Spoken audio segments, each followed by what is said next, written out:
In sicer kolektor orodjarne.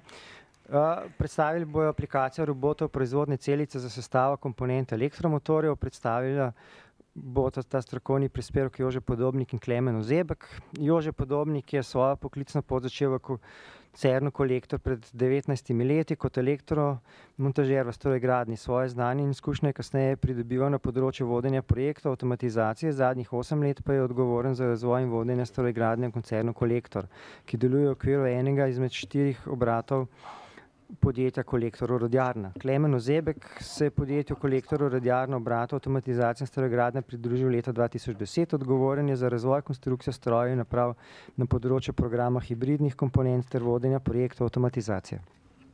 Izvolite. En lep dober dan, tudi z moje strani. To predstavitev smo danes pripravili v 3 delih, in sicer v prvem delu bom jaz predstavil koncern Kolektor, podjetje Kolektor orodjarna, s katerega prihajam. Zavrteli bomo potem en kratek predstavitveni film, ki smo ga posneli ob posebni priložnosti v letošnjem letu, namreč koncern Kolektor praznuje 50. obletnico delovanja. V tem filmu bomo poskušali čim bolj nazorno prikazati naše kompetence, naše rešitve, se pravi, kaj vse mi lahko trgu ponudimo. V tretjem delu pa bo kolega Ozebek predstavil konkretne rešitve iz industrije. In sicer koncern Kolektor, lansko leto smo zaključili prodajo iz 435 milijonov evrov. Koncern Kolektor po vseh kontinentih sveta zaposluje preko 3000 ljudi. Sedež podjetja je v Idriji in se delimo v 3 divizijske strukture, in sicer komponente in sistemi, stavbna tehnika, izdelki za dom ter energetika, industrijska tehnika. Tukaj nam komponentni sistemi predstavljajo največji delež prodaje, in sicer kar 305 milijonov evrov, medtem ko si, bi rekel, ostali delež razdelita nekje v enakem razmerju stavbna tehnika in pa energetika, industrijska tehnika. Rast prodaje, ocena za leto 2017 je 500 milijonov evrov, kar bomo dosegli z organsko rastjo podjetij in pa z akvizicijami. Tukaj lahko vidimo, da nam avtomobilska tehnika, bi rekel, predstavlja nekje 300 milijonov, nekje po 100 milijonov ostale 2 divizije. Se pravi, pred leti smo očitno diverzifikacijo uspešno izpeljali in uresničujemo cilje naših lastnikov. Lokacije koncerna Kolektor so po celem svetu. Proizvodne lokacije imamo, bi rekel, v Ameriki, na Kitajskem in pa v Koreji. Seveda imamo proizvodne lokacije tudi v Sloveniji, Kočevje, Dekani, Idrija, Ljubljana, Kolektor Bosna v Bosni in pa 3 podjetja, Essen, Stuttgart pa Herrenberg v Nemčiji. Imamo, bi rekel, na vsakem sistemu, na vsaki divizijski strukturi imamo razvojne centre, in sicer za komponenten sistemi v Idriji, zelo močen razvojni center za področje hibridike, potem Herrenberg v Nemčiji, Kolektor Kautenbuchs, Essen, Kolektor KMT, Magnet Technology in pa Gumi v Južni Koreji. Za stavbno tehniko in dom sta najbolj močna Kolektor Ljuv v Postojni in pa Missel Schwab v Nemčiji. Medtem ko energetika, industrijska tehnika, Kolektor Etra v Ljubljani, ki smo jo prevzeli pred nekaj leti. V komponentah in sistemi je najmočnejši program komutator in specialni drsni obroči, še zmeraj vodilni HPG grafitni komutator. Potem imamo elektronske komponente, magnetni feritni materiali, magnetne komponente, rotorje, ki jih proizvaja Kolektor KFH na idrijski lokaciji, hibridne komponente, ki postajajo vedno močnejši program v naši diviziji, interier, eksterier, Kolektor Liv in pa elektronika in pogoni tudi s centrom v Idriji. Stavbna tehnika in izdelki za dom postajajo vedno močnejši, sektor objekti, klimatizacije, prezračevanje in pa inštalacije pod okriljem Kolektor Koling, gradbeni inženiring iz Idrije. Potem imamo tukaj še sanitarno tehniko in sesalniki, Kolektor Liv in pa izolacije za visokotemperaturne obstojnosti iz Kolektor Mesla iz Nemčije. V energetiki in industrijski tehniki, kot sem omenil, ETRA, Ljubljana, Kolektor ETRA, imamo močan inženiring za avtomatizacijo, Kolektor Sinabit pa Kolektor Sinatek, kjer tudi ponujamo celovite rešitve avtomatizacije procesov in pa vedno pomembnejša nanotehnologija. Področje, z katerega izhajamo s kolegom Zepkom, je Kolektor Orodjarna d.o.o., kjer pokrivamo programe od orodjarstva, avtomatizacije in pa vedno bolj strojnega vida. Zdaj, na kratko še o samem podjetju Kolektor Orodjarna.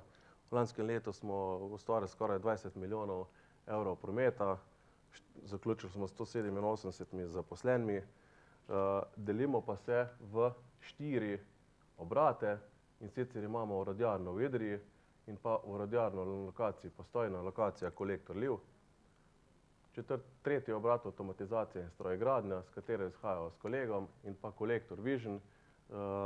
Tukaj okrog Kolektor Visionu bi mogoče še par besed več. Kolektor Vision, mi smo že prej v skupini imeli preko 400 sistemov za optične kontrole v koncernu. Lansko leto pa smo naš program dopolnili še z nakupom podjetja FDS Research, tako da je zdaj v Ljubljani na lokaciji Kolektor ETRE profitni center Vision, kjer je trenutno zaposlenih 8 ljudi, pretežno razvojnih inženirjev, ki se pa dopolnjujejo z aplikativnimi inženirji, s temi aplikativnimi inženirji z področja strojegradnje avtomatizacije, ki se tudi ukvarjajo z Visionom, in pa z 8 specialisti z proizvodnih lokacij v Idriji. Toliko na kratko, kar se tiče koncerna Kolektor pa orodjarne. Obljubil sem, da komercialni del ne bo predolg, zato bi predlagal zdaj, da bi si pogledali še video predstavitev koncerna Kolektor, pa bo pa kolega Ozebek nadaljeval čisto s tehničnim delom. Hvala lepa.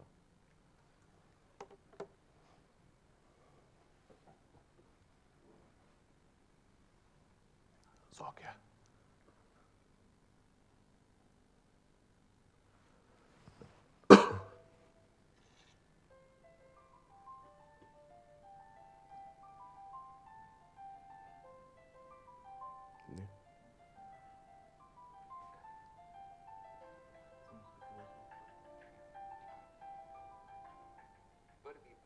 Steber kolektorja, komponente in sistemi stoji v jedru avtomobilske industrije.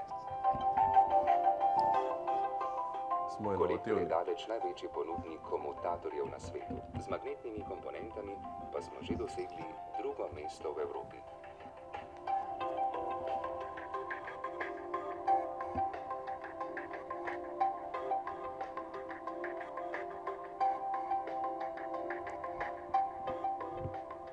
Sedanjost avtomobila je brez kolektorja, ki z nepogrešljivimi deli opremlja najprestižnejše svetovne znamke, nepredstavljiva. Enako velja za prihodnost, saj razvijamo elektroniko in pogonske sisteme v kompaktnem, brezkrtačnem motorju, ki je jedro električnih avtomobilov.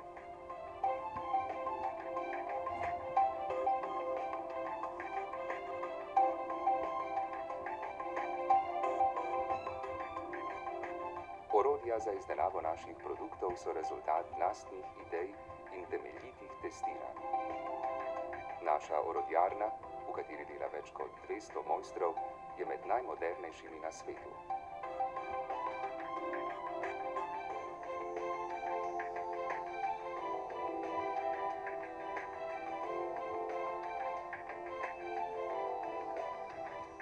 Steber, stavbna tehnika in izdelki za dom je osredotočen na gradnjo pametnih, samovzdržnih stavb. Kolektor sodeluje z naročniki od zasnove, projektiranja, gradnje pa vse do opremljanja najmodernejših objektov. Za vse to so ključne inštalacije, izolacije in klimatizacije, ki jih načrtujemo in izdelujemo sami. Smo tipično razvojno-tehnično podjetje, ki kupcem ponuja dobre rešitve. Steber energetika in industrijska tehnika dosega med vsemi panogami v Kolektorju največjo rast. Usmerjen je predvsem v program malih, srednjih in velikih transformatorjev, ki jih tržimo v več kot 40 državah sveta na vseh 5 kontinentih. Skrbimo za pretvarjanje zelene energije na poljih vetrnih elektrarn na Severnem morju in z nizkimi izgubami v magnetnem jedru prispevamo k manjšim obremenitvam okolja.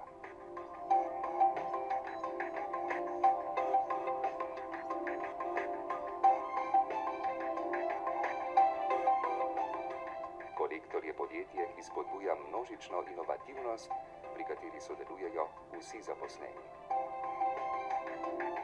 Kolektor razvija nove nanomateriale, hibridne materiale ter tehnologijo brizganja plastomagnetnih in elektronskih komponent. Sodeluje s partnerskimi razvojnimi laboratoriji ter fakultetami in v mednarodnih projektih.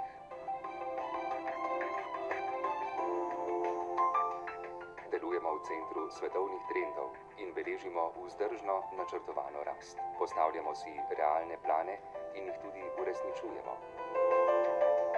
Kolektor je s svojimi proizvodnimi obrati in močnimi razvojnimi centri prisoten po vsem svetu. V Evropi, Ameriki, Južni Koreji, Kitajski, Indiji in Rusiji.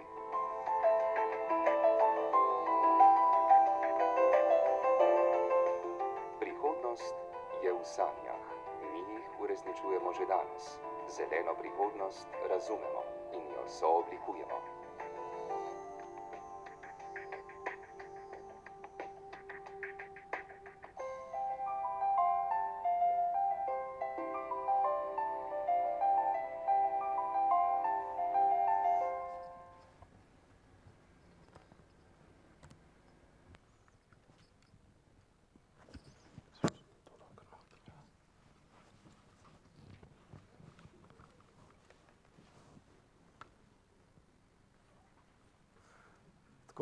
Zdaj bi še jaz predstavil se prav naše delo v strojegradnji kot enemu od oddelkov orodjarne in sicer bolj iz tehničnega vidika in sicer nekaj aplikacij, nekaj zadnjih aplikacij, kjer smo uporabili v proizvodnih celicah robote, predvsem tukaj govorimo o 6-osnih robotih. Se pravi, robote nekako uporabljamo na dveh področjih. Se pravi, v novih generacijah strojev, kar pomeni, da so v bistvu neke stare generacije strojev že obstajale na nekih starejših tehnologijah in pa pri standardizaciji strojev. Tukaj gre predvsem za hibridne komponente, kjer v bistvu rabimo stroje, ki so uporabni. Nekako življenjska doba izdelkov je nekje od 5 do 7 let. 7 let je že nekako veliko. In poskušamo nekako sproducirati standardne stroje, na katerih bi izmenjavo različnih orodij jih lahko uporabili pri različnih izdelkih, recimo iste družine. Tukaj pri novih generacijah opreme bi predstavil stroj, obdelovalni stroj nove generacije, se pravi, tukaj gre za mehansko obdelavo komutatorjev, se pravi struženje komutatorjev in pa paletiranje. Se pravi, stara generacija strojev je vsebovala še hidravlične pogone, pri novem pa smo nekako to nadgradili z servoelektričnimi pogoni oziroma z električnimi pogoni in pa aplicirali robota. S to aplikacijo robota smo nekako v enem stroju združili še drugo funkcionalnost in sicer paletiranje samih izdelkov.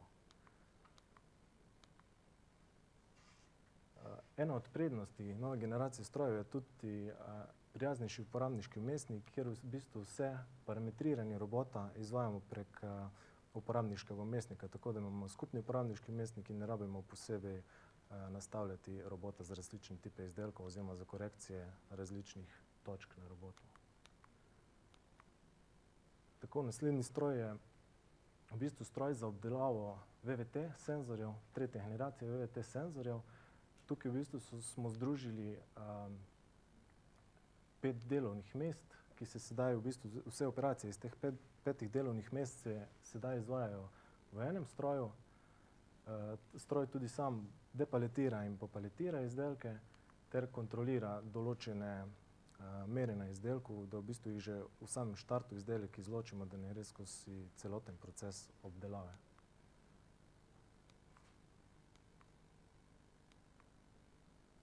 V bistvu naslednji stroj je nekako logično nadaljevanje prvega stroja, se pravi tukaj gre predvsem za električne kontrole, se pravi popolna avtomatizacija končnih kontrol, tukaj gre za električne teste pri visoki temperaturi, bi rekel nekje pri delovni oziroma še večji temperaturi, ki jo nekako dosežemo v avtomobilu, in pa za optično kontrolo senzorja, ter na koncu zopet paletiranje izdelkov.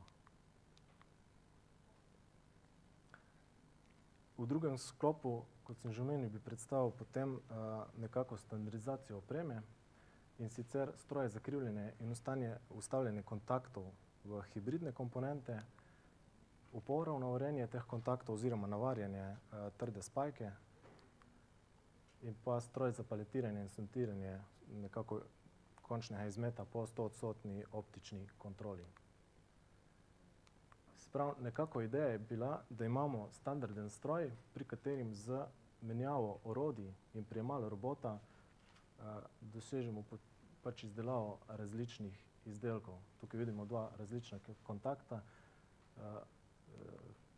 ki se kasneje v bistvu aplicira v končen izdelek sestavnega dela elektromotorja. V bistvu tukaj na tem standardnem stroju lahko proizvedemo 9 različnih izdelkov teh kontaktov. Zaenkrat lahko pa bi jih seveda z različnimi orodji in prijemali še dopolnili to število. Zdaj bi prosil samo za en kratek video, bi si pogledali samo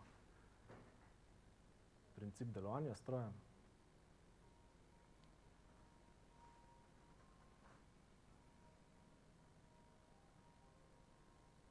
V bistvu robotska celica z krivilnim orodjem za kontakte in pa specialnim prijemalom.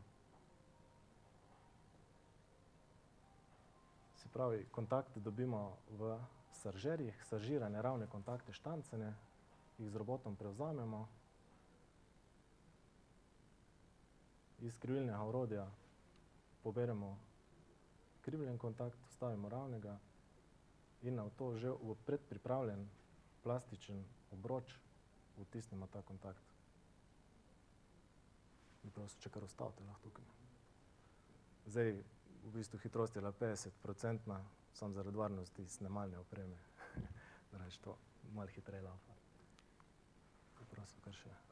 Ja, predstavite, prosim.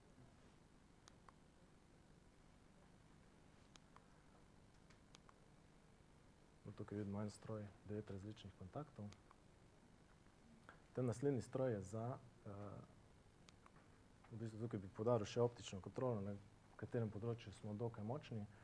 Se pravi, prej smo nekako imeli vtisk teh kontaktov, tukaj pa v bistvu kontroliramo samo pozicijo vtisnenih kontaktov in pa, se pravi, zaskočke ali so zaskočene oziroma da ne pride do kakšnega loma. Se pravi, tukaj vidite izmerjene veličine, v bistvu zahtevane in pa tolerance na teh veličinah. Naslednji stroj je stroj za uporavno urejanje spajke ali trde spajke v bistvu na te kontakte. Stroj je prav tako standarden, na katerem lahko ob istem času, se pravi tukaj vidimo 2 robota, lahko varimo 2 popolnoma različna izdelka.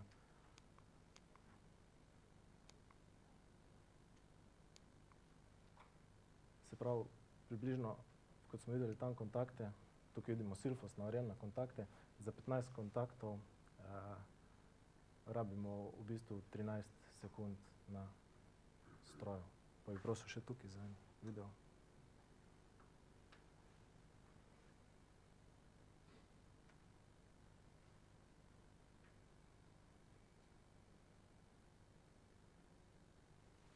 pravi plastični hibridni kos, elektrode za oporavno vrenje, doziranje trde spajke in po v bistvu rezanje spajke.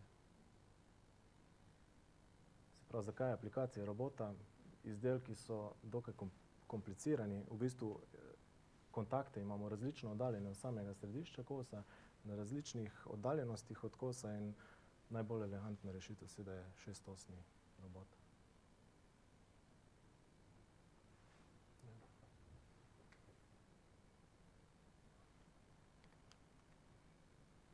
Se pravi, tukaj so recimo 4 različni tipi izdelkov, nekako iz iste družine, ki se lahko istočasno varijo na stroju. Pa zopet optična kontrola, se pravi kontrola same pozicije in pa dimenzijske ustreznosti navrjenega silfosa. Se pravi, tukaj zopet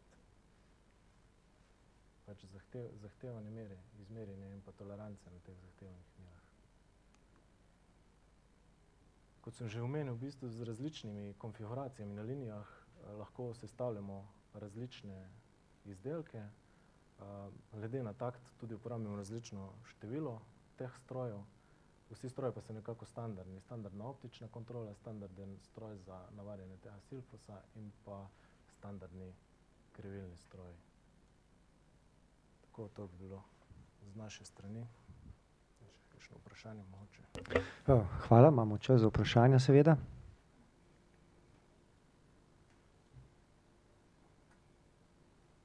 No, bom pa jaz začel spet. Zdaj, to imate, te stroje imate že vse v liniji ali zdaj pokazali ste dva, ne? Ja, Na videu. Vsi stroji so v liniji, v bistvu dveh različnih linijah, že postavljeno v delujočem stanju. To je kar nekaj robotov. Vse te celice so Ja, v bistvu so robotsko opremljene. So opremljene, ja. Razen, bi rekel, optične kontrole in pa paletiranje pa zopet no, tako, da večinoma z roboti opremljene. In načrtujete še razširiti tako fleksibilnost, kakor ste jo tulele pokazali, na druge izdelke, zdaj ste tukaj pokazali en. Ja, v bistvu, kot sem že tam pokazal, smo tudi samo struženje pa paletiranje, ne, pri teh predvsem novih generacijah stroja, mislim, da se gre tudi zelo v to smer zdaj, ne, da se posodablja starejše generacije strojev, ki so prav tako nekako razvite na starejših tehnologijah v našem modelku, ampak nekako se kaže, no, da bi bilo možno še uporabiti te robote. Zdaj tam ste pokazali, zelo hitro ste šli namreč čez določenih podrobnosti, še brati nismo uspeli. Ampak kljub vsemu tam smo videli, ja, povedali ste, da se je šlo zaradi natančnosti, zaradi prilagodljivosti. Kakšen je pa pravzaprav finančni učinek vsega tega? Kaj ste vse dosegli, bom rekel, iz finančnega vidika tukaj? Ja, zdaj, kar se tiče finančnega učinka, tukaj na koncu smo nazorno pokazali po standardizacijo opreme. Mi praktično, ko bo izdelek po 5-7 letih zamrl oziroma bomo prišli na drug izdelek, bomo lahko 70-75% opreme uporabili za drug tip, ki se že, glede na to, da smo razvojni partnerji pri naših večjih kupcih, Bosch, Valeo in Continental, se že nekako nakazujejo te izdelki, a ne, in lahko že zdaj nekako planiramo uporabo te opreme tudi v nadalje. No, dajmo še kakšno vprašanje. Imamo še čas za 1-2. Igor. Izvoli. Kako ste uredili transport med posameznimi celicami? V bistvu transport med celicami je urejen z Boschovim sistemom TS2, se pravi standardne paletke, RFID, se pravi kodirniki, da v bistvu lahko vse parametre z vseh strojev nekako prenesemo do končne, se pravi sortirne postaje za izločevanje izmeta in pa za paletiranje izdelkov. Ja, pa Prvotno, smo zastavili kot neko transportno linijo, skozi vse module. Naknadno smo se potem zaradi te standardizacije pa uporabljivosti opreme odločili, da je, transportni trak, transportni sistem del vsake celice posebej, se pravi, da mi lahko to, izredno hitro odstranimo ali pa dodajamo, te module glede na število kontaktov pri teh generacijah hibridnih kosov.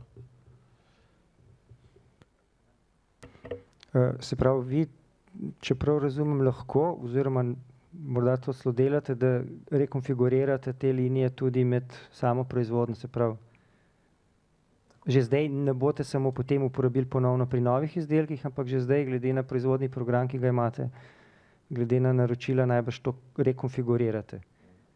Tako ja, to smo se zelo dobro pokazali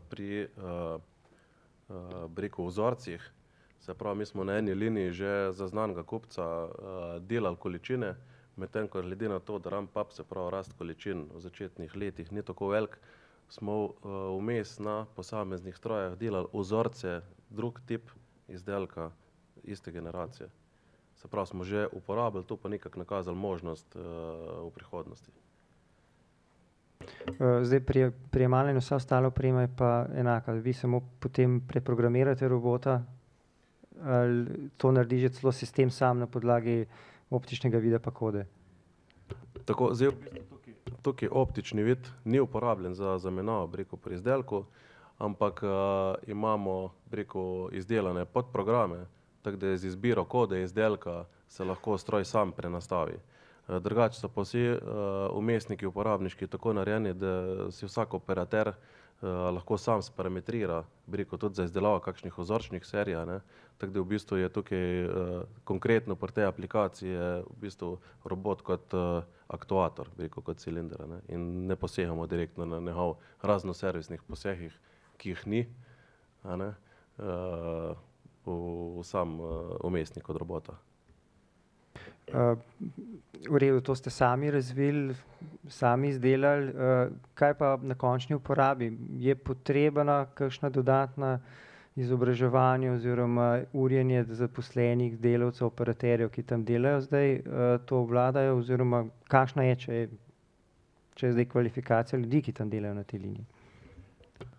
Ja, mogoče bi omenil še, prej sem pozabil povedati, zdaj imamo sami kolektor orodjarni, a ne, zdaj imamo trenutno skoraj 200 zaposlenih, struktura izobrazbe je 42% zaposlenih iz 6. ali višjo stopnjo, drugače imamo pa, proizvodne specialiste, se pravi operaterje, ki so največ tehnične smeri in pa 6. stopnje. Drugače pa vsa ta šolanja, kar se tiče parametriranja, in to naredimo skupaj z uporabniki, preden stroj, če je le mogoče zaradi narave izdelave izdelka, naredimo pri nas v strojegradnji, potem pa še enkrat pri končnem kupcu. Večinoma 90% opreme mi naredimo za znanega kupca, internega, nekje 10% se dokazujemo ali pa preverjamo konkurenčnost na trgu. Drugače pa bi rad poudaril, da največja dodana vrednost domače orodjarne strojegradnje koncerne Kolektor je ravno v tem, mi ne prodajamo opreme, znanja oziroma prodajamo ampak skozi končni izdelek. Hvala. Tako, najlepša hvala, če ni več vprašanj, mislim, da smo ravno v pravem času zaključili. Še enkrat hvala vama.